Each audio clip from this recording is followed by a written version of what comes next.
Hello students, आज की इस वीडियो में हम संस्कृत में अनुवाद बनाना सीखने वाले हैं। इससे पहले हम आपको 2 पार्ट बता चुके हैं, ये तीसरा पार्ट है। और इस वीडियो में हम आपको इस तरह से बताएंगे कि आप कलम पकड़ते ही संस्कृत में अनुवाद बना दीजिएगा। उदाहरण के लिए हम यहाँ पर आपको बहुत सारे उदाहरण लिए हैं और ये सभी उदाहरण हमारे बनाने से पहले आप इसका अनुवाद बना दीजिएगा, जिसके लिए आपको संस्कृत में जितने नियम हम बताने वाले हैं वो सभी नियम को ध्यान रखना पड़ेगा। और ये सभी नियम बहुत ही आसानी है जिससे आप अच्छे तरीके से सीख जाइएगा। तो चलिए सीख ही लेते हैं संस्कृत में अनुवाद कैसे बना। उससे पहले आपको एक थोड़ा सा स्ट्रक्चर को ध्यान देना होगा जो आपको संस्कृत में अनुवाद बनाने में बहुत काम देने वाला है। ये हम आपको पहले भी बताए हैं, फिर भी बता रहे हैं क्योंकि इसका ज़रूरी आपको पढ़ने वाला है। तो पुरुष में संस्कृत में 3 पुरुष होते हैं, प्रथम पुरुष, मध्यम पुरुष, उत्तम पुरुष। और वचन भी 3 होते हैं, एक वचन, द्विवचन, बहुवचन। एक वचन से एक वस्तु का बोध होता है, द्विवचन से 2 वस्तु का बोध होता है और बहुवचन से बहुत सारे वस्तुओं का बोध होता है। प्रथम पुरुष में होता है जिसे बोलने वाले को प्रथम पुरुष कहा जाता है और सुनने वाले को मध्यम पुरुष, और जिसके बारे में कहा जाए उसे उत्तम पुरुष कहा जा रहा है। तो एक वचन में जो है सह, तौ, ते, त्वम, युवम, यूयम, अहम, अवाम, वयम। सह मतलब होता है वह, तौ मतलब वे दोनों, और ते मतलब वे लोग होते हैं, और त्वम मतलब तुम, युवम मतलब तुम दोनों। इसमें देखिए 2 का बोध हो रहा है, तुम दोनों। और यूयम मतलब तुम लोग, तुम सब, बहुत लोग इसमें आ जाते हैं यूयम में। और अहम मतलब मैं, अवम मतलब हम दोनों, इसमें 2 लोगों का बोध होगा। और वयम मतलब हम लोग, बहुत सारे लोगों का बोध होगा। और यहाँ पर देखिए सह जो है वह, तो मतलब वे दोनों, और ते मतलब वे लोग। यह सिर्फ पुल्लिंग के लिए दिया हुआ है, लेकिन स्त्रीलिंग में भी होता है। जैसे वह पढ़ता है, सह पढ़ती, ये हम आपको इसका बताए हैं। लेकिन अगर वह पढ़ती है, इसमें तो कि स्त्रीलिंग का बोध हो रहा है, तो इसका जो होता है न सा होता है। सा मतलब होता है इसमें वह। तो यहाँ पर हम आपको स्त्रीलिंग के लिए लिख दिए हैं सा, वह। स्त्रीलिंग के लिए सा होगा वह का, और वे दोनों का ते होगा, और वे लोग का ता होगा। ये जो है पुल्लिंग से थोड़ा सा अलग होता है। तो इस वीडियो में हम आपको लोट लकार के बारे में बताने वाले हैं, और अगली 2 वीडियो में हम आपको विभिन्न लकार और लट लकार के बारे में बताए थे और उसके अनुवाद भी कराए थे। आज लोट लकार के बारे में अनुवाद बनाने वाले हैं, क्योंकि इससे भी बहुत सारे क्वेश्चन पूछे जाते हैं, जैसे सदा सत्य बोलो। ये सभी क्वेश्चन जो है ना लट लकार से ही आते हैं। तो चलिए इसको जान लेते हैं। तो आपको सर्वप्रथम जानना होगा लट लकार क्या होता है।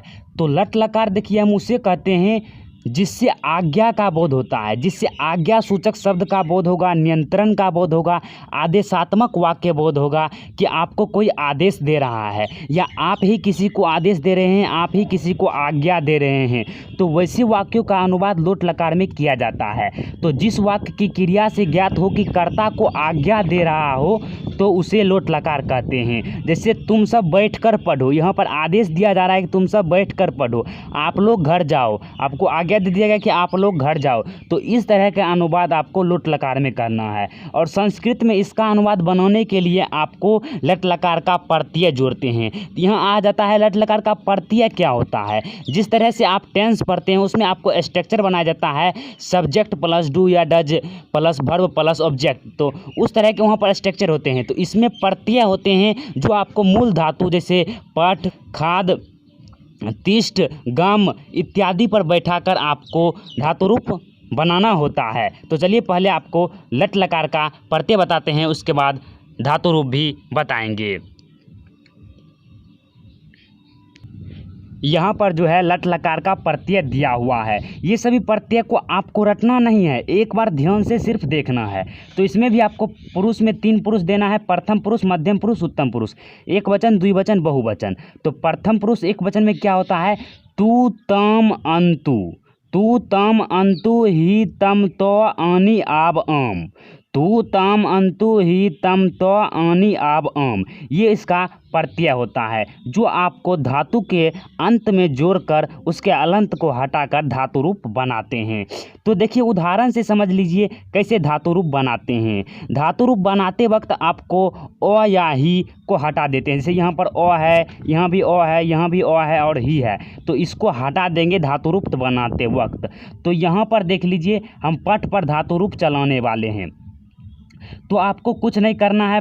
एक वचन, द्विवचन और बहुवचन, चाहे प्रथम पुरुष या मध्यम पुरुष या उत्तम पुरुष, सब में आपको पठ पठ लिख देना है। जिस पर चलाना है उसको आपको लिख देना है, उसका हलंत हटाकर। इसमें पठ में ठौ में हलंत है तो ठौ को हलंत को हटा देना है। उसके बाद आपको इसमें सभी को लिख देना है। सभी को लिखने के पश्चात जो लकार का प्रत्यय है इसमें आपको जोड़ देना है। जैसे पठ में आपको ती जोड़ना है तो हो जाएगा, पहला हो जाएगा पठ तू, पठतु हो जाएगा। उसके बाद तम है तो द्विवचन में आपको प्रथम पुरुष के द्विवचन में जोड़ देना है तम, पठतम।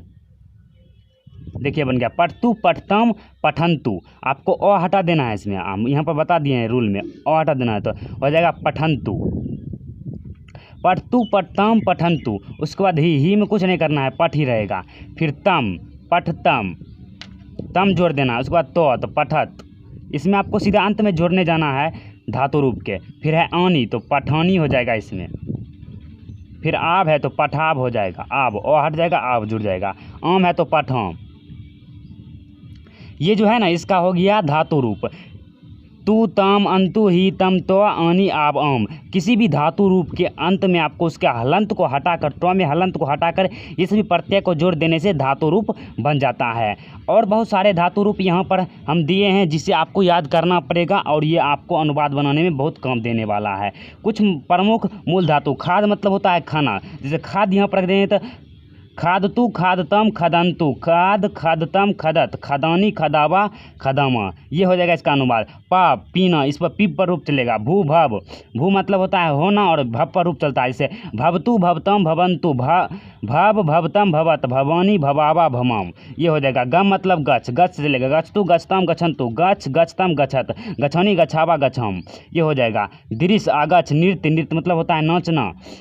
पच मतलब पचना, भरम मतलब घूमना, तिष्ठ मतलब बैठना। ये सभी पर आपको धातु रूप बना लेना है ताकि आपका प्रैक्टिस हो जाएगा और बहुत सारे आप अनुवाद बना लीजिएगा। तो चलिए हम आपको अब अनुवाद भी बता देते हैं। अनुवाद में पहला अनुवाद है वह गेंद खेले। तो वह का हम आपको पहले बताए थे, वह का होता है सह, क्योंकि यह पुल्लिंग है तो सह हो जाएगा, तो आपको सह लिख देना है। गेंद का कंदुकम तो सह कंदुकम। फिर देखिए खेलना का होता है क्रीड, धातु रूप होता है क्रीड। आप देखो सो है प्रथम पुरुष एक वचन में तो तू लगता है, यहाँ पर देख लीजिए तू लगता है तो आपको क्रीड में तू लगा देना है। क्या हो जाएगा, सह कंदुकम क्रीड तू, वह गेंद खेले। फिर है वे दोनों व्याकरण पढ़े। वे दोनों का होता है तव, ऊपर में बताए तो तव। व्याकरण का व्याकरणम, तव व्याकरणम। देखिए यह होता है प्रथम पुरुष द्विवचन में तो तम लगता है। तो पढ़ना का होता है पठ, तो उसमें तम जोड़ दीजिए तो पठ तम, यहाँ पर तम जुड़ जाएगा तो पठ तम हो जाएगा। तव व्याकरणम पठतम। फिर है वो दोनों घर जाए, वे दोनों घर जाए। वे दोनों का होता है तो गृहम, घर का गृहम। और गच्छतम, देखिए गच्छ होता है और तम आपको जोड़ देना है क्योंकि यह प्रथम पुरुष द्विवचन के अंतर्गत यहाँ पर ही तो आपने पढ़ा था। तो तव गृहम गच्छतम। फिर है आप लोग यहाँ आओ, आप लोग यहाँ आओ। आप लोग मतलब तुम लोग, तो इसका संस्कृत होता है यूयम, तो आपको यूयम यहाँ पर लगा देना है। यूयम के बाद यहाँ का होता है अत्र, तो आपको अत्र जोड़ देना। अगर आपने दूसरे पाठ को देखा होगा जिसमें हम आपको छोटे छोटे वर्ड का संस्कृत में क्या बोलते हैं वो बताए थे। फिर है आओ, आओ का होता है आगछ, तो आपको यहाँ पर आगछ लिख देना है। आगछ देखिए यह कौन सा है, तो मध्यम पुरुष बहुवचन के अंतर्गत आते हैं, उसमें आपको हमको तो जोड़ते हैं सिर्फ, तो हो जाएगा आगच्छत। तो इसका अनुवाद जाएगा यूयम अत्र आगच्छत रह जाएगा। दूसरा है तुम सब बैठ कर पढ़ो। तुम का त्वम, सब, तुम सब है, देखिए तुम सब जुड़ गया है तो त्वम नहीं होगा। क्यों नहीं होगा कि तुम सब अर्थात तुम लोग। बैठ कर होता है स्थितवा, बैठ कर का होता है स्थितवा। और खा कर का होता है खादित्वा। ये सब होता है, ये आपको कतवा जो रूप होता है स्थितवा। पढ़ना का हो जाएगा पठ, आपको पठ पहले तो लिख देना है। उसका तुम में तो कुछ, तुम में देखिए यहाँ पर क्या है, मध्यम पुरुष बहुवचन में आ जाएगा तुम में, क्योंकि यहाँ पर ही आप लोग तुम लोग देखे थे तो क्या हो जाएगा, तो जुड़ जाएगा तो पठत हो जाएगा इसका, कतवा पठत ये हो जाएगा। फिर है सीता और गीता सिनेमा देखे। तो नाम में कुछ नहीं करना है क्योंकि स्त्रीलिंग में है, तो सीता च गीता। सिनेमा का होता है चलचित्रम, चलचित्रम। और देखना का होता है पश्य, तो पश्य आपको यहाँ पर लगा देना है। उसके बाद देखिए सीता और गीता, दो आदमी का बोध हो रहा है तो दो आदमी में आपको हमेशा ध्यान देना है कि यह हो जाएगा प्रथम पुरुष का होगा लेकिन द्विवचन का होगा, क्योंकि दो का बोध हो रहा है तो द्विवचन का होगा। तम लग रहा है तो पश्यताम, पश्यताम हो जाएगा यहाँ पर। सीता च गीता चलचित्रम पश्यताम। तुम आम खाओ, तुम का त्वम, आम का होता है आम्रम, खाओ का खाद देना है आपको पहले। और तुम में देखिए कुछ नहीं लगता है क्योंकि मध्यम पुरुष ही लगता है, ही में कुछ नहीं लगता है इसमें, तो त्वम आम्रम खाद हो जाएगा। फिर है हम लोग विद्यालय जाए, हम लोग का होता है वयम,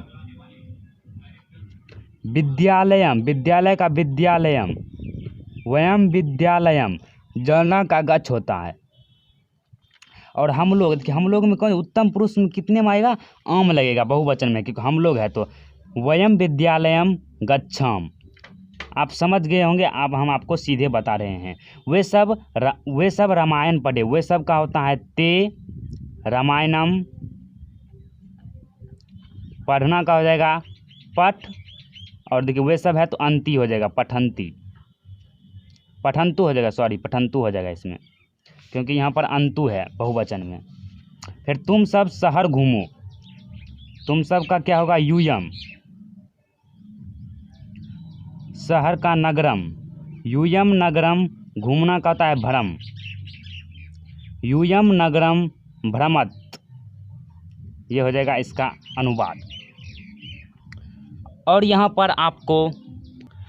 यहाँ पर एक ध्यान देने योग्य बात है कि लट लकार में मध्यम पुरुष एक वचन के प्रत्यय का प्रयोग, जो लट लकार में है मध्यम पुरुष रहेगा लेकिन एक वचन के लट लकार का प्रयोग किया जाता है। देखिए जब लोट लकार के वाक्य में अगर कर्ता नहीं रहेगा या कर्ता छिपा हुआ रहेगा तब क्रिया का रूप जो है मध्यम पुरुष एक वचन में लगेगा। हमेशा मध्यम पुरुष एक वचन ही लगेगा, ना तो द्विवचन ना तो बहुवचन, एक वचन से।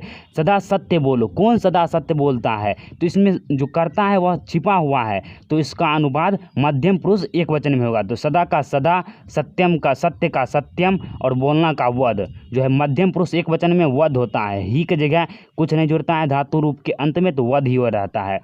सदा सत्यम वद, झूठ मत बोलो, मिथ्या न वद, हमेशा सत्य बोलो, सर्वदा सत्यम वद, हमेशा सिनेमा मत देखो, तो सर्वदा चलचित्रम न पश्य। इसमें जो हमेशा मध्यम पुरुष एक वचन लगा है।